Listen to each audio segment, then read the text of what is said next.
서울 홍대의 가을은 언제나 특별했다. 낙엽이 바람에 흩날리며 거리를 금빛으로 물들이고 골목마다 자리 잡은 카페와 갤러리에서 흘러나오는 음악이 도시의 공기를 한층 더 감각적으로 채워넣는다. 그날 오후, 김지수는 평소처럼 스케치북을 품에 안고 천천히 거리를 거닐다가 우연히 좁은 골목길 안쪽에서 낡은 간판 하나를 발견했다. 이민호 고미술 렌틱 샵. 문 앞에는 세월이 지나 바래진 목각 장식들이 아무렇게나 놓여 있었고 안쪽에서 희미한 불빛이 새어나오고 있었다. 지수는 이유 모를 호기심에 이끌려 문을 밀었다. 삐걱거리는 소리와 함께 작은 종이 울리며 가게 안 공기가 바깥과는 전혀 다른 세계처럼 다가왔다. 먼지 냄새, 오래된 책과 가구에서 풍기는 묵직한 나무 향, 그리고 설명할 수 없는 어떤 서늘한 기운이 그의 온몸을 감쌌다. 카운터 뒤쪽에서 한 남자가 고개를 들었다. 그는 이민호, 이곳의 주인이자 앤틱 수집가였다. 짙은 갈색 스웨터와 둥근 안경을 쓴 그의 모습은 마치 오래된 미술관의 큐레이터 같았다. 처음 뵙는 얼굴이군요. 민호가 차분히 인사를 건넸다. 지수는 고개를 끄덕이며 시선을 가게 구석구석으로 돌렸다. 오래된 시계, 금이 간 도자기, 낯선 나라의 조각상들 사이에서 묘한 끌림이 느껴졌다. 그러던 중 민호가 무언가를 꺼내 들었다. 아마 이건 당신에게 맞을 것 같군요. 그는 벽 한쪽에 세워져 있던 그림을 조심스레 끌어냈다. 그 순간 지수의 눈앞에 나타난 것은 낡고 오래된 캔버스였다. 액자는 군데군데 금이 가 있었고 캔버스에서는 약간의 곰팡내가 풍겼다. 하지만 그 모든 세월의 흔적을 압도하는 건 그림 속의 시선이었다. 그림은 울고 있는 한 여성을 그린 초상화였다. 그러나 얼굴은 완성되지 않았다. 뺨과 입술은 덜 그려져 있어 흐릿했지만 단 한 곳만은 놀라울 만큼 생생했다. 그의 눈동자. 그 눈은 마치 살아있는 듯 그림 밖의 세상을 꿰뚫고 있었다. 지수는 그 시선을 마주치는 순간 등골을 타고 차가운 전율이 흘러내리는 것을 느꼈다. 그것은 단순한 그림의 일부가 아니었다. 누군가 정말로 그 안에서 지켜보고 있는 듯한 착각, 아니 어쩌면 직감에 가까운 감정이 그를 사로잡았다. 이 그림은 미완성이에요. 민호가 낮은 목소리로 설명했다. 누가 그렸는지, 어떻게 여기에 들어왔는지는 정확히 알 수 없지만 이상하게도 이 그림을 본 사람들은 모두 같은 말을 하더군요. 별표의 눈이 나를 따라온다. 별표고. 지수는 한동안 말을 잇지 못했다. 그는 원래도 직관에 민감한 편이었고 예술가로서 무언가 설명할 수 없는 기운에 쉽게 매혹되곤 했다. 하지만 이번에는 단순한 매혹이 아니었다. 오히려 공포와 끌림이 동시에 다가오는 이중적인 감정이 얽혀 있었다. 그는 천천히 손을 뻗어 캔버스를 만져보았다. 거칠고 갈라진 질감 속에서 오래된 기억들이 갇혀있는 듯했다. 얼마입니까? 지수의 목소리는 거의 속삭임에 가까웠다. 민호는 잠시 그를 바라보다가 마치 이미 답을 알고 있었다는 듯 미소 지었다. 당신이 원한다면 가져가도 좋습니다. 하지만 기억하세요. 이 그림은 단순한 장식품이 아닐 수도 있습니다. 지수는 그 의미심장한 말을 대수롭지 않게 넘기려 했지만 마음속에서는 묘한 울림이 계속 남았다. 마치 지금 결정을 하지 않으면 다시는 이 그림을 볼 수 없을 것 같았다. 그는 결국 그림을 품에 안았다. 해질녘, 지수의 작은 원룸 작업실. 벽에는 자신이 그린 초상화와 추상화들이 가득 걸려 있었고 바닥에는 유화 물감과 붓이 어지럽게 널려 있었다. 방 안 공기에는 특유의 기름 냄새가 배어 있었지만 오늘은 새로운 향이 섞여 있었다. 바로 오래된 캔버스에서 풍기는 퀴퀴한 냄새였다. 지수는 조심스레 그림을 세워두고 한참 동안 바라보았다. 방금 전까지는 단순히 호기심에 이끌린 듯했지만 이렇게 마주하고 있자니 설명할 수 없는 압박감이 몰려왔다. 그림 속의 여인은 여전히 울고 있었다. 그러나 미완성의 얼굴은 어쩐지 지금 이 순간에도 조금씩 형태를 바꿔가고 있는 것처럼 보였다. 특히 그 눈동자는 작업실의 희미한 전구 불빛을 받아 반짝이며 지수를 향해 살아 움직였다. 그는 갑자기 자신이 그림 속 인물과 어떤 연결고리를 맺고 있다는 기분을 떨칠 수 없었다. 왜인지 모르게 이 그림이 자신에게 오기를 기다렸던 것만 같았다. 대체 당신은 누구죠? 지수는 무심코 중얼거렸다. 하지만 대답 대신 캔버스에서 풍기는 오래된 냄새만이 더 짙어질 뿐이었다. 그날 밤, 지수는 불안하면서도 묘하게 안도하는 감정에 휩싸였다. 그림을 손에 넣었다는 사실이 자신을 흥분시켰고 동시에 설명할 수 없는 공포가 가슴속에 파고들었다. 침대에 누웠을 때조차 그는 자꾸만 고개를 돌려 그림을 바라보았다. 그리고 그 순간마다 마치 그림 속의 여인이 한층 더 선명해지는 듯한 환영이 그의 눈앞을 스쳤다. 그는 알 수 있었다. 이 그림은 단순히 미완성이 아니라 어떤 비밀을 품은 채 자신을 기다리고 있었다는 것을. 밤이 깊어지자 지수는 결국 작업실 한가운데 세워둔 그림 앞에 다시 앉았다. 낮부터 계속 마음이 불편했지만 이상하게도 눈을 돌릴 수 없었다.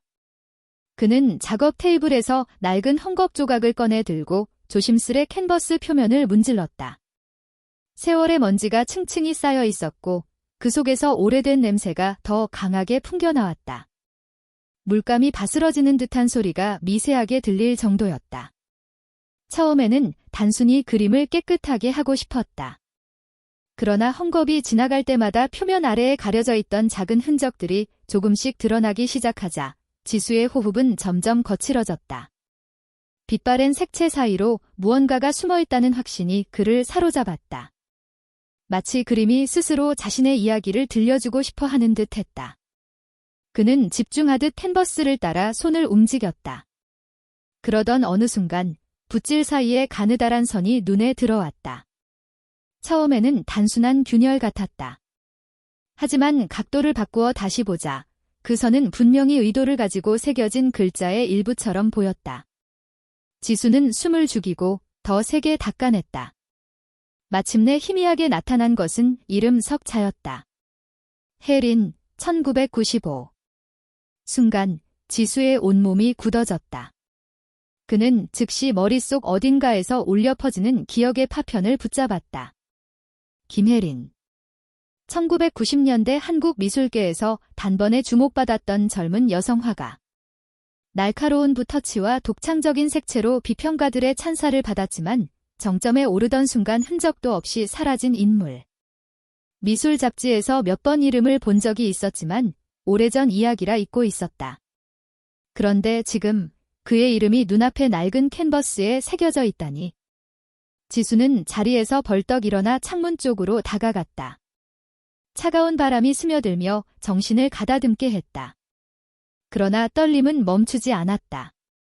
혜린이라는 이름이 주는 무게감 때문인지 아니면 단순히 그림 속 여인의 눈빛과 맞물려 더 깊은 공포로 다가온 것인지 알 수 없었다.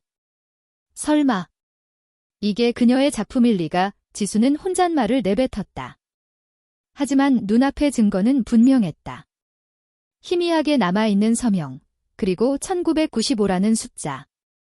그 해는 혜린이 마지막으로 공식 전시에 나왔던 해였다. 그 직후 그녀는 자취를 감추었다. 지수의 손끝이 다시 캔버스를 더듬었다. 이번에는 그림의 오른쪽 상단의 묘한 이질감이 느껴졌다. 붓질이 다른 부분에 비해 두껍게 겹쳐져 있었고 색채가 부자연스럽게 덧칠되어 있었다. 경험상 이런 방식은 원래 그려진 무언가를 감추기 위해 의도적으로 사용되곤 했다. 호기심이 극에 달한 지수는 조심스레 손톱 끝으로 그 부분을 긁어냈다. 처음에는 단순히 갈라진 물감 조각이 떨어져 나왔다. 하지만 곧 그 아래에서 희미하게 적힌 글자가 하나둘 모습을 드러냈다. 조심스럽게 작업을 이어가자 드디어 문장의 전체가 눈앞에 드러났다. 도와줘. 순간 작업실 공기가 한순간에 식어버린 듯 했다. 지수는 본능적으로 숨을 삼켰다. 이건 단순한 장난이 아니었다. 오래된 그림 속에 누군가 절박하게 남겨놓은 메시지였다. 그는 몇 걸음 뒤로 물러나 그림을 바라보았다. 미완성의 여인은 여전히 눈물을 흘리고 있었고 그 눈빛은 마치 이제야 진짜 의미를 드러내는 듯했다. 단순히 슬픔을 담은 초상이 아니었다. 그것은 고통과 공포, 그리고 살려달라는 침묵의 외침이었다. 지수는 손끝이 얼얼할 정도로 심장이 요동치는 것을 느꼈다. 그리고 직감했다. 이 그림은 단순히 세월에 묻혀있던 작품이 아니다. 혜린이 남긴 마지막 흔적이자 구조 신호일 수 있다. 그러나 동시에 머릿속에서는 수많은 의문이 쏟아졌다. 만약 정말 혜린이 남긴 메시지라면 그녀는 왜 이렇게 글자를 감추었을까? 누구로부터 도움을 청한 것일까? 그리고 그 후 그녀는 왜 흔적도 없이 사라진 걸까? 지수는 캔버스 앞에 멍하니 서 있었다. 어느새 작업실 시계는 자정을 넘어가고 있었다. 바깥에서는 가을바람이 창문을 두드리고 있었지만 방 안의 공기는 숨막히게 정적이었다. 그리고 그림 속 여인은 여전히 그 눈빛으로 지수를 응시하고 있었다. 다음 날 오후, 지수는 결국 친구 한서연을 불러 작업실로 데려왔다. 서연은 미대 대학원에 다니며 특히 감각적인 직관으로 그림을 해석하는 능력이 뛰어났다. 그녀는 지수가 신뢰하는 몇 안 되는 사람이기도 했다. 작업실 문을 열고 들어오자마자 서연은 방 안에 세워진 낡은 캔버스를 발견했다. 눈길을 떼지 못한 채 천천히 다가가더니 한참 동안 말없이 그림을 바라보았다. 지수는 그녀의 표정을 살피며 조심스레 물었다. 어때 보여? 그냥 오래된 초상화 같아 보여? 서연은 대답하지 않고 그림 표면을 유심히 살폈다. 그녀의 손끝이 헤린 1995라는 희미한 서명 위를 스치고 지나갔다. 잠시 후 오른쪽 상단에 덧칠된 부분을 발견하더니 놀란 듯 시선을 지수에게 돌렸다. 여기 글자가 있네. 지수는 이미 발견해둔 부분을 보여주었다. 물감이 벗겨진 자리에 서툴게 남겨진 세 글자. 도와줘. 서연은 눈을 크게 뜨고 한참 동안 아무 말도 하지 않았다. 그녀는 손가락으로 글자를 따라 그리듯 더듬으며 마치 누군가의 숨결을 느끼려는 듯 집중했다. 그리고 낮은 목소리로 중얼거렸다. 이건 그냥 낙서가 아니야? 분명히 누군가 의도적으로 숨겨놓은 메시지야. 지수는 고개를 끄덕였다. 어젯밤 내내 그 사실을 곱씹으며 잠을 이루지 못했기 때문이다. 그는 서연에게 혜린의 이름과 그녀의 실종에 대한 기억을 설명해 주었다. 서연은 차분히 그의 말을 들으며 다시 그림 속 여인의 눈을 바라보았다. 너도 느껴지지? 이 눈빛. 단순히 슬픈 게 아니야. 뭔가를 간절히 호소하는 것 같아. 그녀의 목소리에는 떨림이 섞여 있었다. 지수 역시 처음 봤을 때의 전율을 떠올리며 무겁게 숨을 내쉬었다. 서연은 의자에 앉아 잠시 눈을 감았다가 다시 그림을 바라보았다. 만약 이게 진짜 김혜린의 작품이라면 그녀가 사라지기 직전에 남긴 마지막 메시지일 수도 있어. 그 말은 지수의 가슴을 철렁 내려앉게 했다. 그는 밤새 떠올렸던 생각이 현실이 될 수도 있다는 두려움에 사로잡혔다. 그렇다면 혜린은 왜 이런 메시지를 남긴 걸까? 지수가 물었다. 서연은 깊은 숨을 들이마신 뒤 낮게 속삭였다. 아마 누군가에게 쫓기고 있었던 게 아닐까? 그래서 그림 속에 흔적을 남겨둔 거야? 언젠가 누군가가 발견해주기를 바라면서. 그녀의 말은 너무도 자연스럽게 이어졌지만 그 속에는 섬뜩한 무게가 실려 있었다. 지수는 잠시 말을 잃었다. 눈앞의 캔버스가 단순한 예술작품이 아니라 오래된 사건의 증거물이자 절규의 기록일지도 모른다는 생각에 온몸이 서늘해졌다. 서연은 다시 그림의 눈동자를 바라보았다. 근데 이상하지 않아? 보통 이런 메시지는 작은 낙서나 메모 형태로 남기잖아. 그런데 이건 초상화 속 인물과 직접 연결되어 있어. 마치 이 여인이 스스로 말하고 있는 것처럼. 지수는 무의식적으로 고개를 끄덕였다. 사실 그는 처음 봤을 때부터 그림 속 인물이 단순한 대상이 아니라 어쩌면 살아있는 존재처럼 느껴졌었다. 눈물이 흐르는 얼굴, 그러나 완성되지 못한 입술. 그 미완성의 틈새에서 들려오는 무언의 외침이 그의 마음을 사로잡고 있었다. 그 순간 서연은 의문을 던졌다. 하지만 누가 이 글씨를 쓴 걸까? 진짜로 혜린 본인이었을까? 아니면 다른 누군가가 그녀의 그림에 손을 댄 걸까? 그 말에 지수는 다시 캔버스를 똑바로 응시했다. 확실히 글씨는 서툴렀다. 그림의 섬세한 붓질과는 어울리지 않았다. 오히려 절박한 순간에 급하게 남긴 듯 삐뚤빼뚤했다. 만약 혜린이 직접 쓴 거라면 지수의 목소리가 떨렸다. 그녀는 분명 위험에 처해 있었던 거야? 방 안 공기는 무겁게 가라앉았다. 시계 초침 소리조차 크게 들릴 정도였다. 서연은 팔짱을 낀 채 한참 동안 생각에 잠겼다. 나는 직감이 강한 편이잖아. 근데 이 그림을 보는 순간 이상하게 심장이 조여오는 느낌이 들어. 그냥 오래된 그림이 아니라 아직 끝나지 않은 이야기의 일부라는 확신이 들어. 지수는 서연의 말을 들으며 한 가지를 깨달았다. 어쩌면 이 그림은 단순히 과거의 비극을 담은 흔적이 아니라 여전히 현재와 연결되어 있을지도 모른다는 사실. 그렇다면 자신이 이 그림을 손에 넣은 것도 단순한 우연이 아닐 수 있었다. 그리고 그 순간 두 사람 모두 느꼈다. 그림 속 여인의 눈빛이 이전보다 훨씬 강렬하게 빛나고 있다는 것을. 마치 누군가의 귀에 대고 속삭이는 듯 그들의 마음속에 같은 메시지가 새겨졌다. 이 이야기는 아직 끝나지 않았다. 서연이 떠난 후 작업실에는 다시 고요가 찾아왔다. 문이 닫히자마자 공기는 더욱 차갑게 가라앉았고 지수는 한동안 그 자리에 멍하니 서 있었다. 방금 전까지 두 사람이 나눈 대화가 머릿속에서 메아리처럼 반복되었다. 이건 끝나지 않은 이야기야. 그 말은 단순한 직감일 뿐일지도 모른다. 하지만 이상하게도 지수는 부정할 수 없었다. 오히려 서연의 말이 자신의 마음속 가장 깊은 곳에서 이미 알고 있던 진실을 꺼내놓은 것만 같았다. 그는 다시 그림 앞으로 다가갔다. 작업등을 가까이 가져와 빛을 비추자 캔버스의 균열 하나하나가 마치 오래된 흉터처럼 선명하게 드러났다. 그 틈새에 서명과 메시지가 숨어 있었고 이제 그것들은 단순한 흔적이 아니라 분명한 신호로 느껴졌다. 지수는 손끝으로 글자를 따라가며 속으로 되뇌었다. 혜린, 정말 당신이 남긴 건가요? 그러나 대답은 없었다. 대신 그림 속 여인의 눈빛이 더 깊게 가라앉으며 무언의 슬픔을 토해내고 있었다. 마치 대답 대신 그의 마음에 질문을 던지는 듯 했다. 시간은 흘렀지만 지수는 자리를 뜨지 못했다. 그는 마치 이 그림이 자신을 붙잡고 놓아주지 않는다고 느꼈다. 아니, 정확히 말하자면 자신이 이 그림을 놓을 수 없다는 확신이 들었다. 이건 단순한 수집품이 아니야, 지수는 속으로 말했다. 이건 누군가가 남긴 마지막 흔적, 구조 신호, 그리고 비밀. 그의 시선은 캔버스 아래쪽으로 미끄러졌다.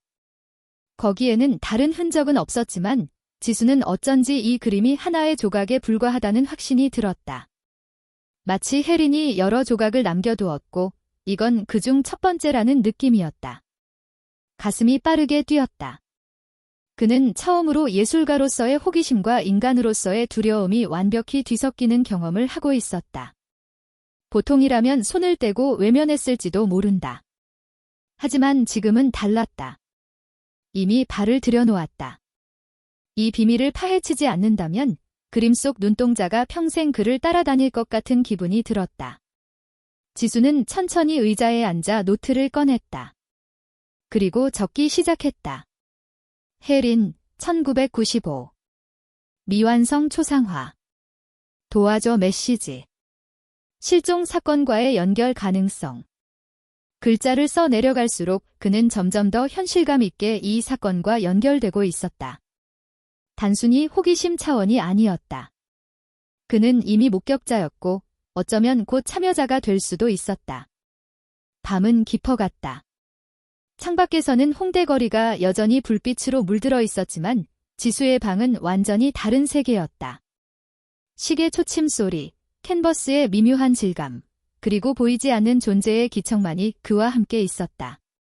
잠시 눈을 감자 환영처럼 장면이 떠올랐다. 1995년 낯선 전시장의 풍경. 수많은 사람들이 그림 앞을 오가고 그 가운데 서 있는 한 여인. 그는 얼굴이 완전히 보이지 않았지만 직감적으로 알 수 있었다. 그것이 혜린이라는 것을. 그녀의 눈빛은 지금 지수 앞의 그림 속 인물과 똑같았다. 지수는 갑자기 숨을 몰아쉬며 눈을 떴다. 심장이 빠르게 뛰었고 땀이 손바닥에 맺혀 있었다.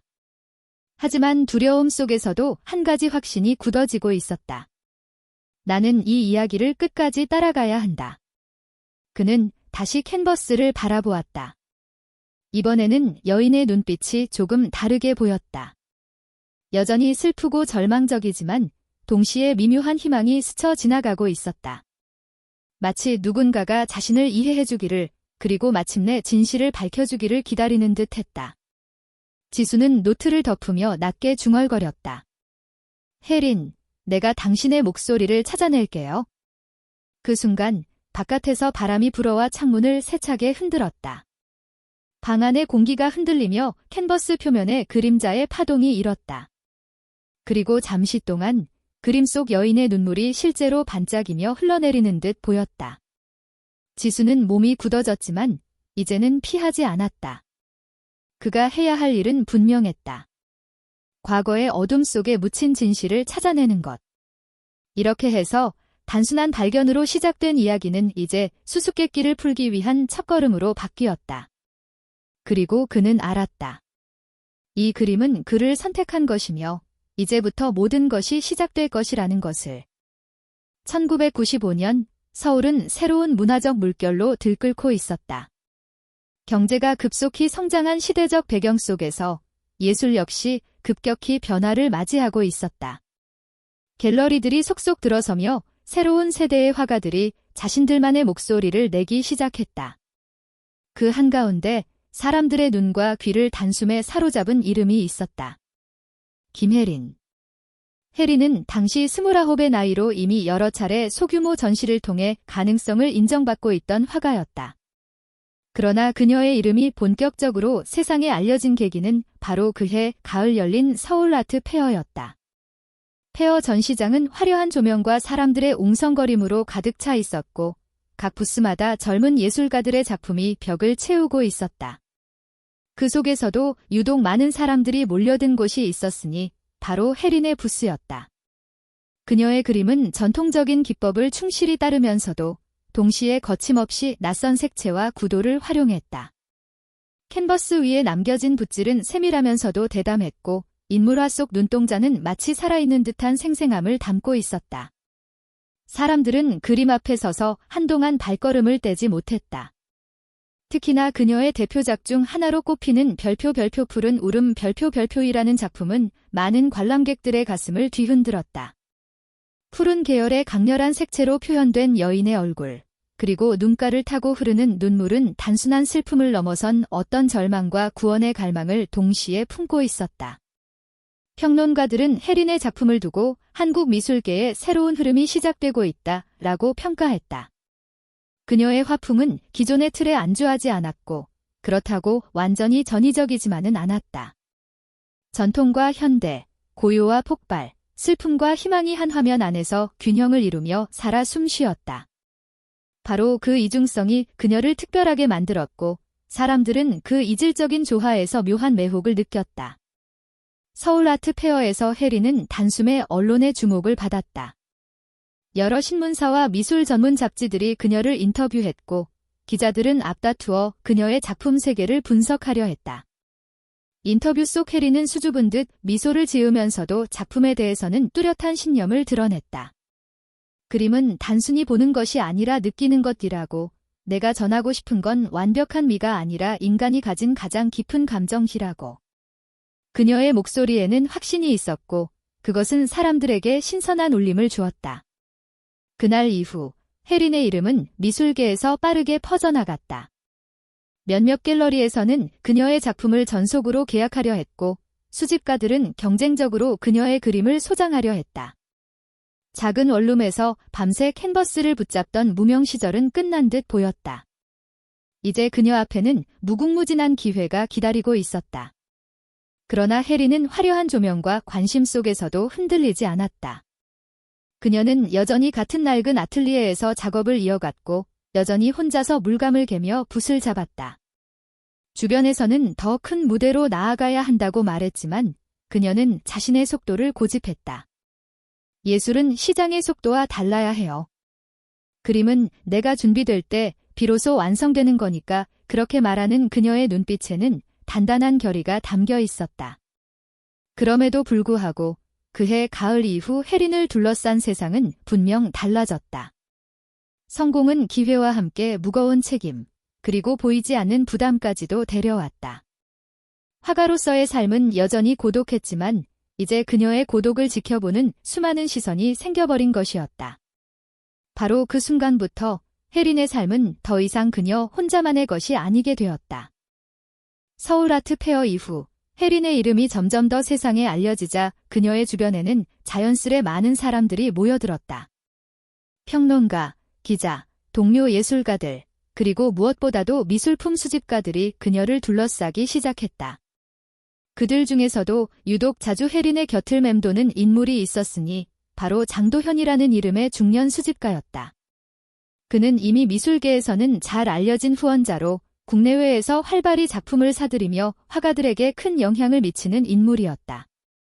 도현은 처음 해린의 전시를 본 순간 그녀의 재능에 매혹되었다고 말했다.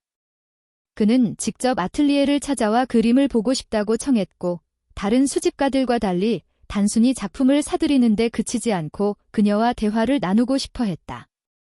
해린은 처음엔 그 관심을 경계했지만 도현이 보여준 진지한 태도와 미술에 대한 깊은 이해가 그녀의 마음을 조금씩 열게 만들었다. 그는 단순한 수집가가 아니라 예술을 진심으로 사랑하는 사람처럼 보였다. 시간이 흐르며 두 사람의 관계는 점점 가까워졌다. 도현은 해린에게 물감과 화구를 선물하기도 했고 그녀의 작업을 도울 수 있는 공간을 제공해주기도 했다. 무엇보다도 그는 해린의 불안과 고민을 묵묵히 들어주었다. 언론의 과도한 관심, 주변에서의 기대, 그리고 스스로 느끼는 압박감에 흔들릴 때마다 도현은 그녀에게 당신은 이미 충분히 훌륭하다는 말을 해주곤 했다. 그 말들은 해린에게 큰 위로가 되었고 어느새 그녀는 도현에게 의지하기 시작했다. 그러나 이 관계는 언제나 세상에 드러낼 수 없는 비밀스러운 무게를 지니고 있었다. 도현은 이미 결혼한 남자였고 사회적으로도 위치가 분명한 인물이었다. 해린 역시 그것을 잘 알고 있었지만 감정은 이성으로 쉽게 제어되지 않았다. 그녀는 죄책감을 느끼면서도 동시에 그와 함께 있을 때만큼은 자유로웠다.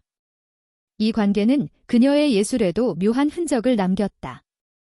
해린의 그림 속 인물들은 점점 더 복잡한 감정을 담기 시작했다. 한 화면 안에 사랑과 절망, 희망과 죄책감이 동시에 자리 잡았다. 평론가들은 그녀의 작품이 이전보다 한층 더 깊어진 내면을 담고 있다고 칭찬했지만 정작 해린 자신은 작품을 그릴수록 마음속에 알 수 없는 어둠이 자라나는 것을 느꼈다. 어느 날 밤, 해린은 아틀리에에서 캔버스를 마주한 채 멍하니 앉아 있었다.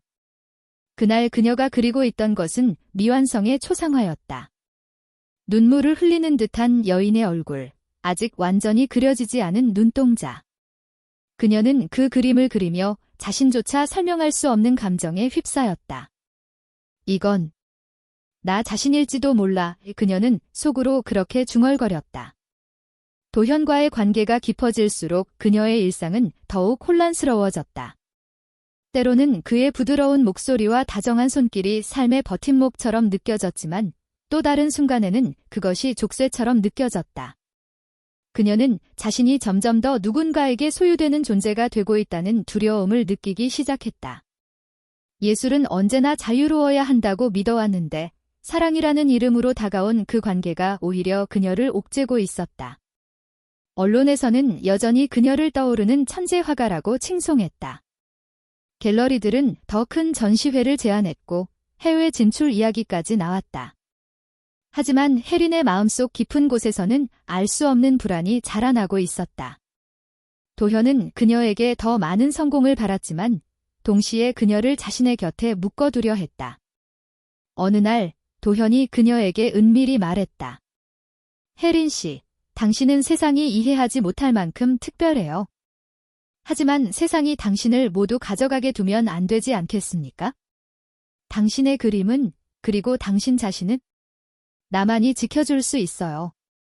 그 말은 달콤했지만 동시에 무거운 쇠사슬 같았다. 혜린은 대답하지 못한 채 완성되지 않은 캔버스를 바라봤다. 그림 속 여인의 눈빛은 마치 무언가를 말하고 싶어 하듯 흔들리고 있었다. 그날 이후 혜린의 그림에는 더 강렬한 절규가 담기기 시작했다. 사람들은 그것을 예술적 성장이라고 불렀지만 그녀 자신은 그것이 오히려 내면의 붕괴라는 사실을 알고 있었다. 1995년 늦가을, 찬바람이 불기 시작하던 어느 날이었다. 혜린은 평소와 다름없이 아틀리에에 앉아 있었다. 그날 그녀는 새로운 색감을 찾겠다며 저녁 무렵 물감을 사러 홍대 근처의 작은 화방에 들렀다.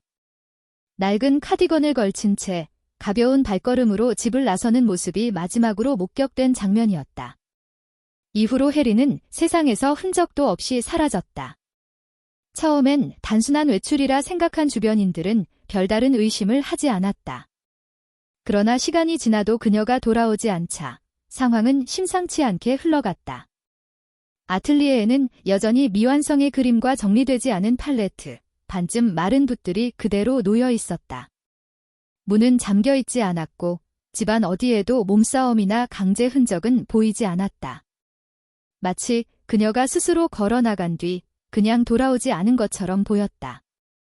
경찰이 수사를 시작했지만 이렇다 할 단서는 없었다. 혜린의 지인들은 모두 그녀가 특별한 여행 계획을 세운 적이 없다고 증언했다. 은행 계좌 역시 움직임이 없었고 여권도 집에 그대로 남아 있었다. 더욱 이상한 점은 그녀가 사라지기 직전에 남긴 마지막 그림이 아직 완성되지 않은 초상화였다는 사실이었다.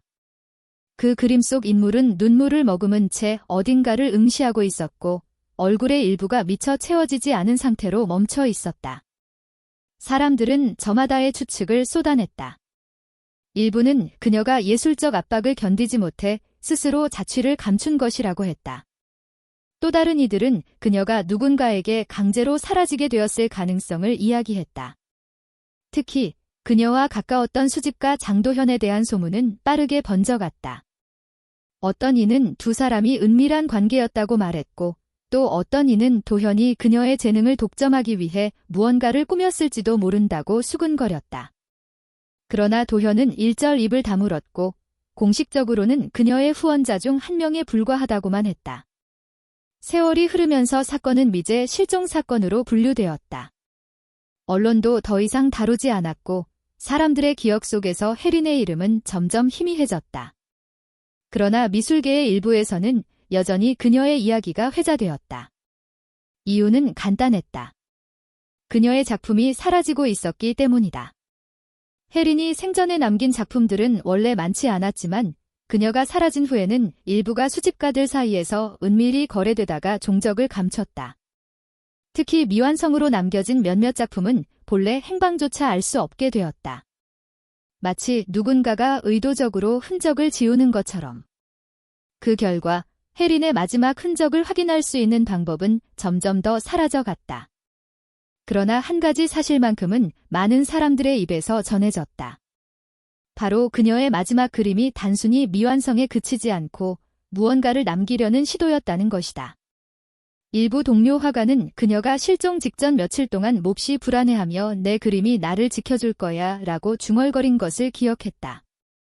또 다른 이는 그녀가 누군가로부터 압박을 받고 있었던 것 같다고 말했다. 그렇기에 사람들은 그 미완성의 초상화를 단순한 예술 작품이 아니라 어떤 메시지를 담은 증언으로 바라보았다. 하지만 그림은 그녀와 함께 사라졌고 오랫동안 세상의 모습을 드러내지 않았다. 시간은 흘러 수십 년이 지났다. 그리고 그 그림이 다시 세상에 나타난 것은 바로 지수의 손에 들어오게 되면서였다. 캔버스 위에 남겨진 흔적과 서명, 희미하게 가려진 글씨는 단순한 우연이 아니었다. 그것은 마치 과거로부터 전해진 도움 요청, 혹은 미처 닿지 못한 목소리 같았다. 혜린의 이름은 역사 속에서 잊혀졌지만 그녀의 마지막 눈빛은 여전히 그림 속에 살아있었다. 그리고 이제 그것을 마주한 누군가는 그 비밀을 끝까지 따라가야 했다. 며칠 동안 지수는 그림 앞에서 떠나지 못했다.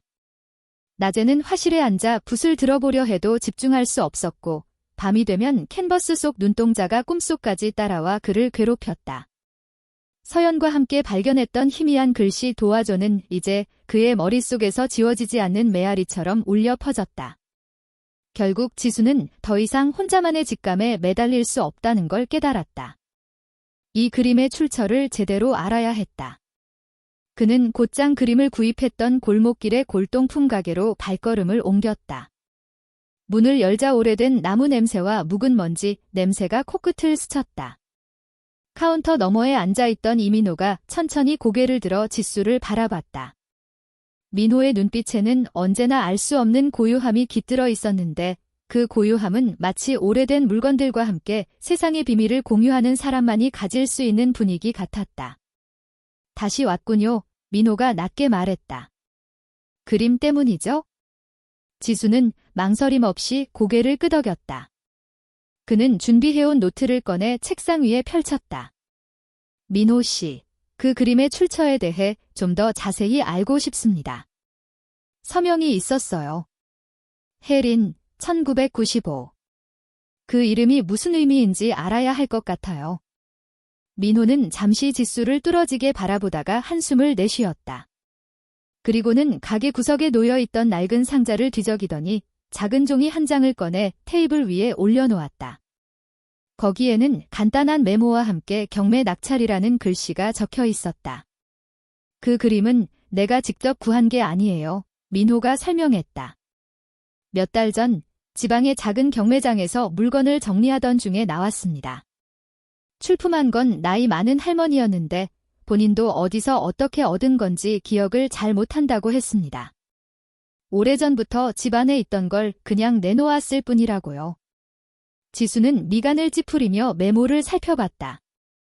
종이에는 단순히 무명작가 추정, 1990년대 작품이라는 설명만 덧붙여져 있었을 뿐, 더 이상의 정보는 없었다. 그럼 그 할머니를 다시 찾아볼 수는 없는 건가요? 민호는 고개를 저었다. 경매 이후로 연락처도 남기지 않았습니다. 아마 다시 찾기는 힘들 겁니다. 하지만 그는 말을 잠시 끊더니 지수를 향해 의도적인 시선을 던졌다. 당신이 들고 있는 건 단순한 낡은 그림이 아니에요. 오래된 물건들은 종종 주인의 흔적을 품고 있죠. 특히 예술 작품이라면 더더욱. 지수의 심장이 순간 빠르게 뛰었다. 민호 씨, 혹시 이 이름 김혜린에 대해 들어본 적 있습니까? 민호는 한동안 대답하지 않았다. 대신 눈을 감고 무언가 기억을 더듬는 듯 했다. 그리고는 낮게 속삭였다.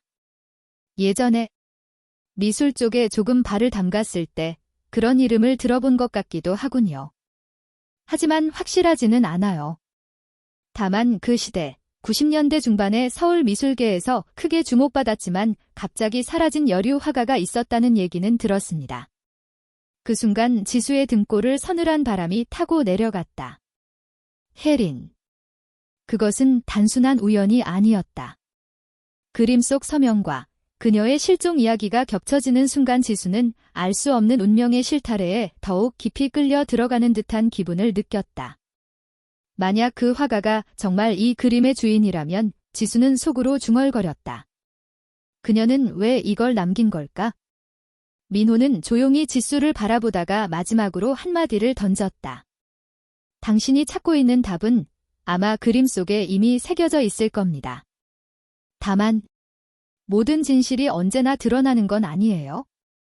때로는 진실이 누군가에겐 견딜 수 없는 짐이 되기도 하죠. 그 말은 경고처럼 들렸지만 지수는 물러서지 않았다. 오히려 그의 마음은 더욱 확고해졌다. 그림이 불러온 의무는 이제 단순한 호기심을 넘어선 것이었다. 그것은 명백히 어떤 메시지 혹은 숨겨진 고백이었다. 지수는 메모를 가방에 넣고 자리에서 일어났다. 그리고 민호에게 깊이 고개 숙여 인사한 뒤 가게를 나섰다. 홍대의 거리는 여전히 분주했지만 그의 눈에는 모든 풍경이 낯설게 느껴졌다. 혜린. 1995 실종된 화가. 미완성의 초상화. 그 모든 조각이 하나의 문장을 만들어내고 있었다. 지수는 이제 더 깊이 파고들어야 했다. 며칠 후, 지수는 아침 일찍 홍대 거리를 걸었다. 가을바람이 불어오는 길목마다 낙엽이 흩날렸고 사람들로 붐비던 거리는 아직 한산했다. 그의 목적지는 홍대 미술관이었다. 오래된 기록을 찾아야 한다는 생각뿐이었다. 민호가 건네준 희미한 단서만으로는 부족했다. 그림의 주인이 정말 김혜린이라면 그 흔적은 분명히 공식적인 전시 기록 어딘가에 남아있을 터였다. 미술관에 들어서자 고요한 공기와 함께 오래된 종이 냄새가 은은히 풍겼다. 안내 데스크에 다가간 지수는 잠시 망설이다가 조심스럽게 말을 꺼냈다. 혹시 1990년대 중반 전시 기록을 열람할 수 있을까요? 특히 1995년 서울 아트 페어 관련 자료가 필요합니다. 직원은 의아한 표정을 지었지만 곧 안내를 해주었다. 지수는 기록실로 들어가 낡은 바인더와 카탈로그들을 펼쳐놓았다. 수십 년 전의 기록들은 누렇게 발해 있었고 페이지를 넘길 때마다 오래된 먼지가 손끝에 남았다. 한참을 뒤적이던 지수의 눈에 낯익은 글자가 들어왔다. 김혜린. 그 이름이 분명히 기록되어 있었다. 1995년 가을 서울 아트 페어에 참가한 신진 작가 목록 속에 그녀의 이름이 있었다. 옆에는 작은 사진이 첨부되어 있었는데 흑백에 가까운 그 사진 속에서 젊은 여인은 짧게 묶은 머리에 수줍은 미소를 띠고 있었다. 지수의 심장은 두근거리기 시작했다. 실존했던 사람이다. 캔버스 위의 이름은 단순한 상상이 아니었다. 그는 서둘러 관련 기사 스크랩을 뒤적였다. 당시 언론은 혜린의 작품을 높이 평가하며 새로운 감각의 여류 화가라고 극찬했다. 특히 그녀의 대표작 푸른 울음은 큰 주목을 받았고 몇몇 평론가들은 그녀가 한국 미술의 차세대를 이끌 인물이라고까지 말했다. 그러나 지수의 눈길을 사로잡은 것은 그 이후의 기록이었다. 전시가 끝난 지 몇 달 뒤, 혜린의 이름은 더 이상 기사나 기록 어디에서도 나타나지 않았다. 마치 누군가가 의도적으로 흔적을 지운 듯 그녀의 발자취는 한순간에 사라져 있었다. 지수는 불길한 기운을 느끼며 다른 자료들을 더 찾았다. 그러다 오래된 미술 전문 잡지 한 권에서 특이한 기사를 발견했다. 제목은 떠오르는 별의 침묵.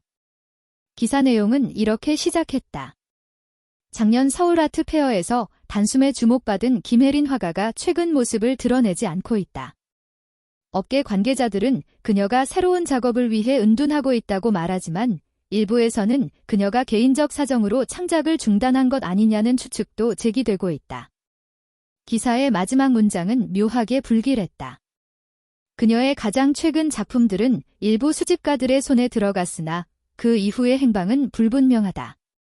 지수는 순간 소름이 돋았다. 그림들이 사라졌다는 말, 그것은 지금 자신의 손에 들어온 미완성 그림과 어쩌면 이어지는 이야기일지도 몰랐다. 그때 문득 서연의 말이 떠올랐다. 이건 끝나지 않은 이야기야. 지수는 떨리는 손으로 기록을 사진에 담았다. 그리고 메모를 정리하면서 점점 더 강한 확신을 가졌다. 혜린의 실종은 단순한 은둔이 아니었다. 그녀의 작품과 그녀 자신, 그 둘은 어떤 이유로 함께 사라졌고 지금 자신이 가진 그림은 바로 그 과정에서 흘러나온 조각이었다. 도대체 무슨 일이 있었던 거지? 지수는 중얼거리며 기록실 창밖을 바라봤다. 늦가을의 햇살이 희미하게 스며들었지만 그의 눈에는 오히려 그 빛마저 서늘하게 느껴졌다. 지금까지의 단서는 단순한 호기심을 넘어섰다. 그것은 분명히 사라진 진실의 흔적이었다. 지수는 혼자만의 힘으로는 더 이상 파고들 수 없다고 느꼈다. 그래서 결국 서연에게 모든 기록을 보여주었다. 카페 구석, 낡은 노트북 화면 위로 혜린의 전시 목록과 오래된 기사들이 줄줄이 펼쳐졌다. 서연은 집중한 눈빛으로 화면을 들여다보다가 낮은 목소리로 말했다. 이상하지 않아? 분명히 언론의 관심을 받았던 작가인데 기록이 1년을 넘기지 못하고 갑자기 끊겨. 마치 누가 일부러 지워버린 것처럼 보여. 지수는 고개를 끄덕였다. 맞아. 더 이상 찾아보려고 해도 혜린의 흔적은 다 희미해져. 그런데 그는 잠시 숨을 고르며 말을 이었다. 혜린의 작품이 일부 수집가들 손에 들어갔다는 기록이 있어? 그런데 그 그림들이 지금 어디 있는지 전혀 알 수가 없어. 서연은 깊은 생각에 잠겼다. 그리고 노트북 화면 옆에 놓인 미완성 그림을 힐끗 바라보았다. 그림 속 여인의 눈빛은 여전히 살아있는 듯 두 사람을 똑바로 응시하고 있었다. 혹시 서연은 조심스레 말을 꺼냈다. 이 그림이 그 사라진 작품 중 하나일 수도 있지 않을까? 아니면 최소한 같은 시기에 그려진 중요한 단서일 수도 있고. 그날 밤 둘은 직접 확인하기 위해 여러 화랑과 경매 기록을 조사했다. 시간이 갈수록 놀라운 사실이 드러났다. 혜린의 작품 중 상당수가 소장자 불명 상태였고 몇몇 작품은 파손 혹은 부분 유실이라는 기록만 남아 있었다. 심지어 어떤 작품은 사진조차 남지 않았고 단지 제목만 덩그러니 남아 있었다. 서연은 한 장의 오래된 카탈로그를 펼쳐 보이며 말했다. 여기 봐, 이 작품 제목은 침묵의 방이래. 그런데 상태가 부분 소실로 기록되어 있어. 이상하지 않아? 그림이 사라지거나 잘려나갔다니. 보통 작품은 보존되거나 복원되기 마련인데. 지수는 섬뜩한 전율을 느꼈다.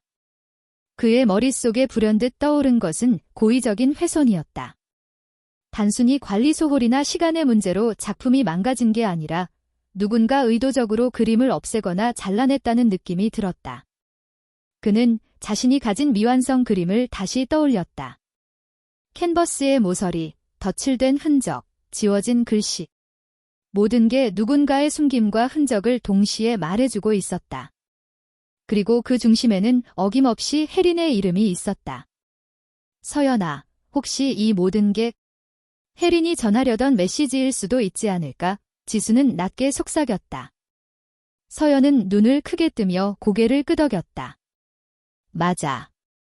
어쩌면 혜린은 그림을 통해 무언가를 말하려 했어. 그런데 그 메시지가 드러나는 걸 두려워한 누군가가 그림을 없애거나 조각냈을 수도 있지? 그 말은 지수의 가슴을 세차게 두드렸다. 그는 처음 그림을 발견했을 때 느꼈던 묘한 끌림과 동시에 스며든 두려움을 다시 떠올렸다. 미완성의 눈빛, 숨겨진 글씨, 그리고 도와줘라는 절규. 그것은 단순한 흔적이 아니라 살아있는 목소리 같았다. 둘은 더 많은 단서를 찾기로 결심했다. 하지만 동시에 마음 한켠에 알 수 없는 불안이 피어올랐다. 왜 하필 지금, 왜 자신들에게 이 그림이 나타난 것일까? 그리고 만약 정말 누군가가 비밀을 감추기 위해 작품들을 파괴했다면 자신들도 위험에 처할 수 있는 건 아닐까? 카페 창밖으로 홍대의 네온 사인이 반짝였다. 사람들로 북적이는 거리는 활기찼지만 지수와 서연의 세계는 점점 더 깊은 어둠 속으로 빨려 들어가는 듯했다. 지수는 속으로 다짐했다. 그래도 멈출 수는 없어. 이 그림이 혜린이 남긴 마지막 목소리라면 반드시 끝까지 들어야 해. 그러나 그는 알지 못했다. 이 결심이 앞으로 어떤 위험과 맞닿아 있는지, 그리고 그림 속에 숨겨진 별표 큰 비밀 별표 이 그들의 삶을 어디로 이끌지 말이다. 늦가을의 밤, 홍대의 거리는 주말을 맞아 여전히 시끄러웠다. 그러나 지수의 작은 작업실은 정적에 잠겨 있었다. 창문 밖에서는 간헐적으로 웃음소리와 버스킹 음악이 들려왔지만 두꺼운 커튼 너머로는 외부의 소란이 차단된 듯 고요만이 감돌았다. 지수는 책상 위에 미완성 그림을 올려두고 의자에 앉아 있었다. 테이블 옆에는 낡은 스탠드, 스케치북, 반쯤 마신 커피잔이 놓여 있었지만 그의 시선은 오직 캔버스에만 고정되어 있었다. 그림 속 여인은 여전히 눈물을 머금은 얼굴로 그를 바라보고 있었다. 완성되지 못한 윤곽선은 마치 말을 잇지 못한 채 얼어붙은 듯했고 그 미묘한 공허함이 오히려 보는 이를 불안하게 했다. 지수는 지난 며칠간의 조사와 발견들을 떠올리며 한숨을 내쉬었다. 기록 속에서 해리는 분명 존재했지만 그 흔적은 의도적으로 지워진 듯 흐릿했다. 그리고 그 지워진 틈 사이로 그림이 나타났다. 뭔가 더 있을 거야. 지수는 낮게 중얼거렸다. 이미 그림의 모서리에서 도와줘라는 글꼴을 확인했지만 그것만으로는 모든 의문이 풀리지 않았다. 그림은 여전히 말을 삼키고 있는 듯했고 그 속에 더 깊은 무언가가 감춰져 있다는 확신이 들었다. 그는 몇 시간 전 미술관 기록실에서 본 책 한 권을 떠올렸다. 오래된 유화 보존 방법을 다룬 책이었다. 거기에는 자외선 빛을 통해 그림에 숨겨진 밑그림이나 글씨를 확인할 수 있다는 설명이 있었다. 당시에는 대수롭지 않게 넘겼지만 지금은 그 방법이 떠나지 않았다. 혹시 이 그림에도? 지수는 서랍 속에서 한참 전 구입해둔 작은 UV 손전등을 꺼냈다. 한때 그림 재료를 실험하다가 호기심으로 사둔 것이었다. 그는 잠시 망설였다.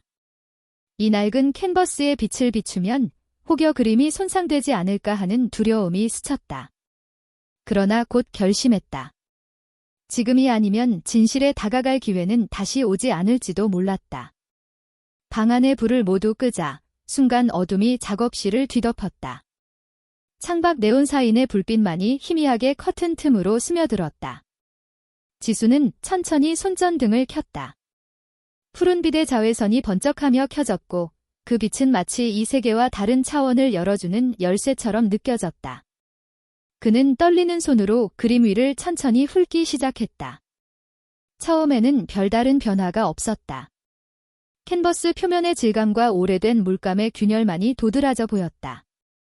그러나 빛을 움직이는 순간 왼쪽 모서리 근처에서 미묘한 흔적이 드러났다. 지수는 숨을 죽였다. 거기에는 육안으로는 보이지 않던 희미한 글씨가 빛에 반응하며 떠올랐다. 얼룩처럼 보였던 부분이 글자의 윤곽을 이루었고 점점 또렷해졌다.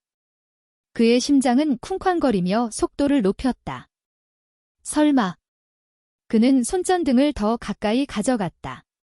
글씨는 분명히 한글이었다. 그러나 시간이 오래 지나 일부는 번져 있었고 일부는 뚜렷했다. 지수는 손으로 땀을 닦으며 천천히 문장을 읽었다. 그는 모든 것을 파괴한 자. 지수는 순간 숨이 멎는 듯했다. 손끝이 떨리며 손전등이 흔들렸다. 글씨는 이어졌다. 그가 모든 것을 무너뜨렸다. 그 짧은 문장은 그림 속 눈빛과 겹쳐지며 지수의 가슴을 강타했다. 마치 혜린이 마지막 순간 온 힘을 다해 남긴 절규 같았다.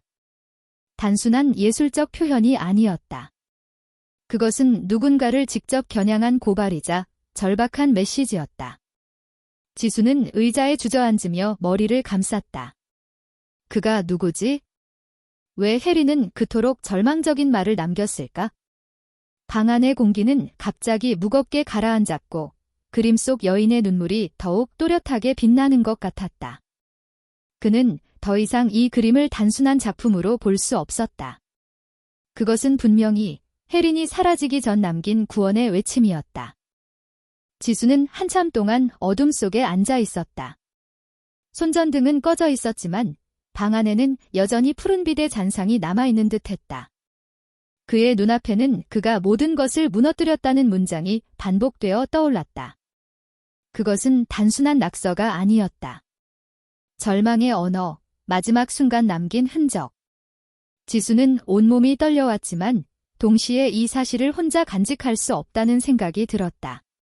그는 서둘러 휴대폰을 꺼내 서연에게 전화를 걸었다. 몇 번의 신호음 끝에 들려온 서연의 목소리는 약간 졸린 듯했지만 지수의 떨리는 목소리에 곧 긴장으로 바뀌었다. 서연아. 지금 당장 와줄 수 있어? 큰일을 발견했어. 무슨 일이야? 목소리가 왜 그래? 직접 와서 봐야 해. 설명으로는 부족해. 제발, 빨리. 약 30분 뒤, 서연은 급히 걸음을 재촉해 지수의 집에 도착했다. 지수는 그녀를 맞이하자마자 작업실로 안내했다. 방 안은 여전히 어둡고 캔버스는 탁자 위에 놓여 있었다. 서연은 눈살을 찌푸리며 물었다. 이렇게 불까지 꺼놓고 도대체 무슨 걸 보여주려는 거야? 지수는 대답 대신 UV 손전등을 켰다. 푸른 빛이 다시 캔버스를 훑자 글씨가 나타났다. 서연의 눈동자가 순식간에 흔들렸다. 저건 뭐야? 방금 발견했어. 그냥 얼룩인 줄 알았는데 빛을 비추니까 글씨가 떠오르더라고. 분명히 혜린이 남긴 거야? 서연은 한참 동안 글꼴을 바라보다가 입술을 깨물었다. 그가 모든 것을 무너뜨렸다. 그가 누구지? 혜린을 파괴한 사람이 있다는 거야? 지수는 고개를 끄덕였다. 분명 누군가를 지목하고 있는 거야? 단순한 작품이 아니었어. 이건 기록이자 고발이야. 마지막 순간 남긴 증언 같아. 둘은 캔버스 앞에 나란히 앉아 침묵했다.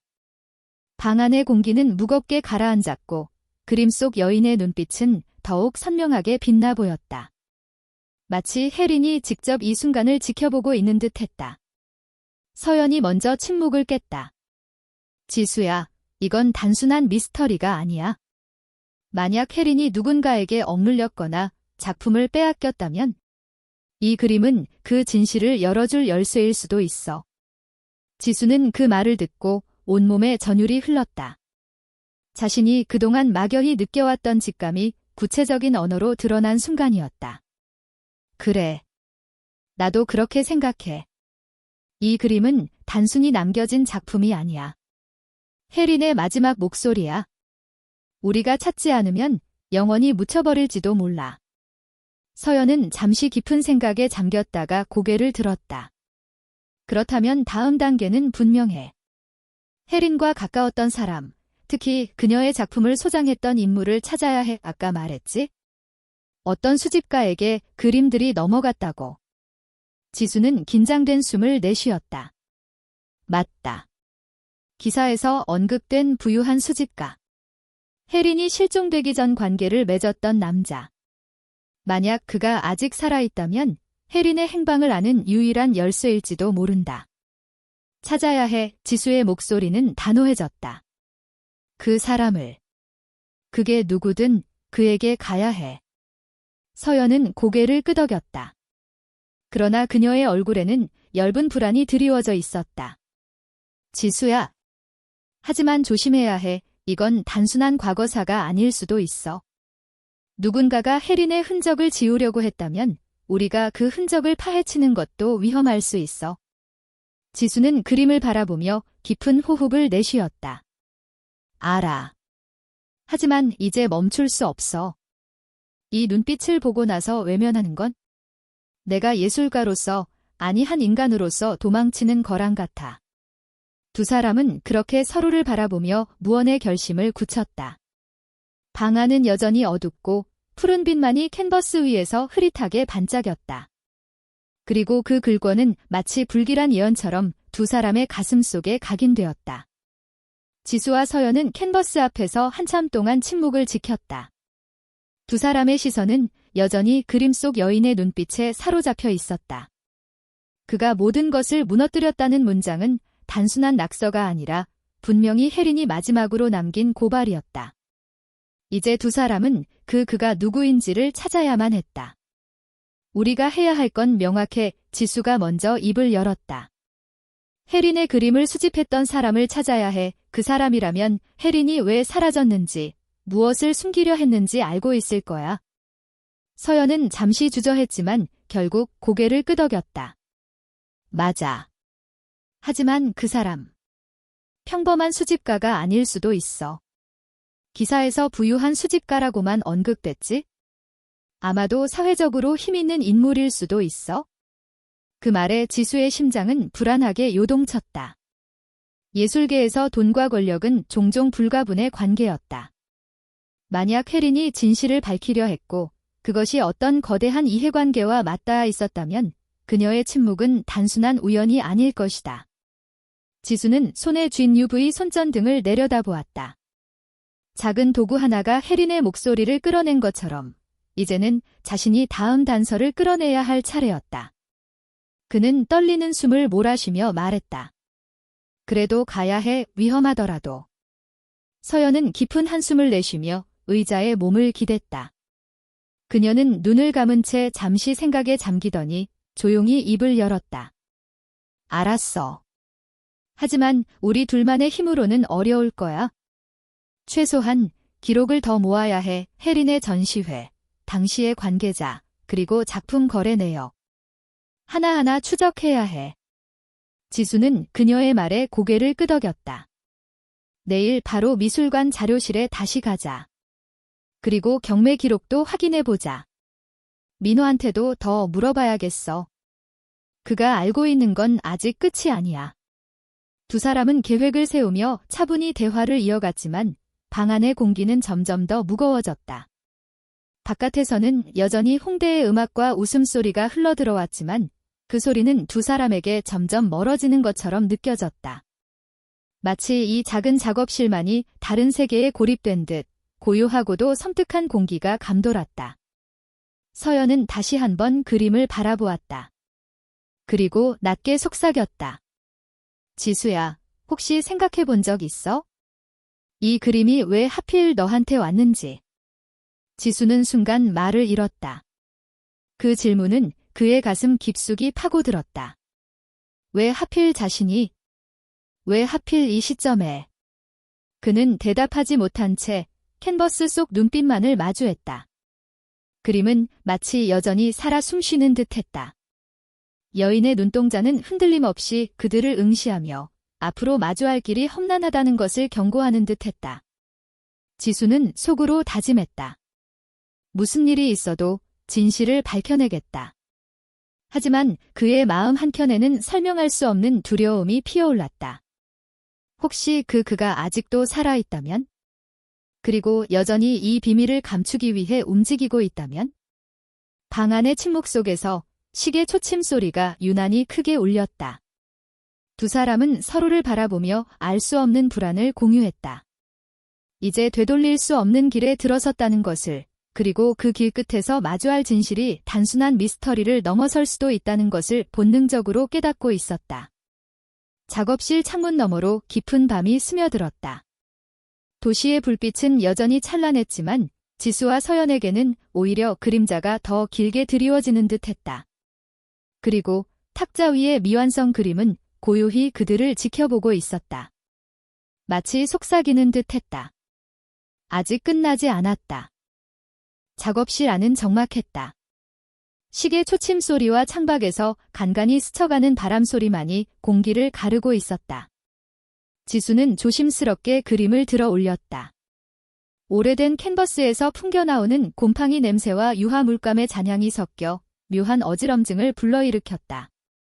그러나 그 어떤 불편함보다 강렬한 것은 바로 그림 속 여인의 눈빛이었다. 완성되지 않은 얼굴, 뚜렷하지 않은 윤곽선. 하지만 그 속에서 또렷하게 살아있는 시선은 현실의 어느 누구보다도 강하게 지수를 붙잡았다. 그는 무심코 속삭였다. 왜 나를 보고 있는 거지? 말이 끝나자 마치 대답이라도 하듯 창문이 덜컹거리며 바람이 세차게 들이쳤다. 캔버스 위에 드리워진 그림자의 형태가 순간 여인의 눈과 겹쳐지며 더욱 선명해졌다. 지수는 가슴 깊은 곳에서 알 수 없는 압박감을 느꼈다. 뒤에서 서연이 다가와 조심스럽게 말했다. 지수야, 이제 그만 내려놔. 밤새 이 그림만 들여다본다고 답이 나오는 건 아니야. 그러나 지수는 고개를 저었다. 아니, 무언가가 있어? 지금도 나한테 말을 거는 것 같아. 그는 그림을 더 가까이 끌어당겼다. 빛을 따라가며 세밀하게 응시하던 중 여인의 눈동자가 마치 미세하게 흔들리는 듯한 환각이 일었다. 순간 지수는 온몸에 소름이 돋았다. 그것은 단순한 착시일까? 아니면 혜린이 남긴 마지막 흔적이 아직도 살아 움직이는 걸까? 서연은 불안한 시선으로 그를 지켜보다가 낮게 중얼거렸다. 혹시 혜린이 아직도 우리 곁에 있는 건 아닐까? 단지 목소리를 낼 수 없는 채로 이 그림 안에 갇혀 있는 건지도 몰라. 그 말은 지수의 마음을 더욱 무겁게 짓눌렀다. 그림 속 눈빛은 더 이상 과거의 잔재가 아니었다. 그것은 현재의 시선이었고 바로 이 순간 지수를 향해 무언가를 간절히 전하려는 눈빛이었다. 그는 천천히 캔버스를 벽에 걸어두었다. 그리고 뒷걸음질을 치며 한참을 바라보았다. 마치 그림이 방 안의 공기를 지배하는 듯 모든 소리가 사라지고 오직 침묵만이 흐르고 있었다. 서연은 떨리는 목소리로 물었다. 지수야, 만약 우리가 그 수집가를 찾는다면 진실을 알 수 있을까? 아니면 더 큰 위험에 휘말리게 될까? 지수는 대답하지 못했다. 그는 단지 시선을 그림에서 떼지 못한 채 속으로만 되뇌었다. 끝까지 가야 한다. 이 미완성의 시선을 외면할 수는 없어. 그러나 동시에 알 수 없는 공포가 그를 휘감았다. 만약 혜린이 정말 그림 안에서 여전히 살아있다면 그녀가 전하려는 말이 단순한 고발이 아니라 누군가를 불러들이는 의식 같은 것이라면? 방 안은 점점 어두워졌다. 조명이 꺼진 듯 단 한 줄기 달빛만이 창문 틈으로 스며들어 캔버스 위에 비쳤다. 그 빛 속에서 여인의 눈은 더욱 선명하게 빛났다. 지수는 결국 두 손으로 얼굴을 감싸주며 앉아버렸다. 끝나지 않았어. 아직 아무것도 끝나지 않았어. 서연은 그 곁에서 조용히 그의 손을 잡았다. 하지만 그녀 역시 느끼고 있었다. 이 그림이 단순한 예술 작품이 아니라는 것, 그리고 앞으로 자신들과 얽히며 더 큰 비밀을 드러낼 것이라는 예감을. 잠시 후, 방 안에 다시 시계 초침 소리가 울려 퍼졌다. 그러나 이번에는 그 소리가 유난히 낯설고 차갑게 들렸다. 마치 누군가가 의도적으로 시간을 세고 있는 듯 무언가 다가올 순간을 기다리고 있는 듯 했다. 지수는 마지막으로 그림을 응시했다. 그리고 속으로 스스로에게 물었다. 혜리는 정말 사라진 걸까? 아니면 아직 어딘가에서 우리를 바라보고 있는 걸까? 캔버스의 여인은 여전히 눈물을 머금은 채 완성되지 못한 얼굴로 세상을 응시하고 있었다. 그녀의 눈동자는 말없이 대답을 대신했다. 이 이야기는 아직 끝나지 않았다.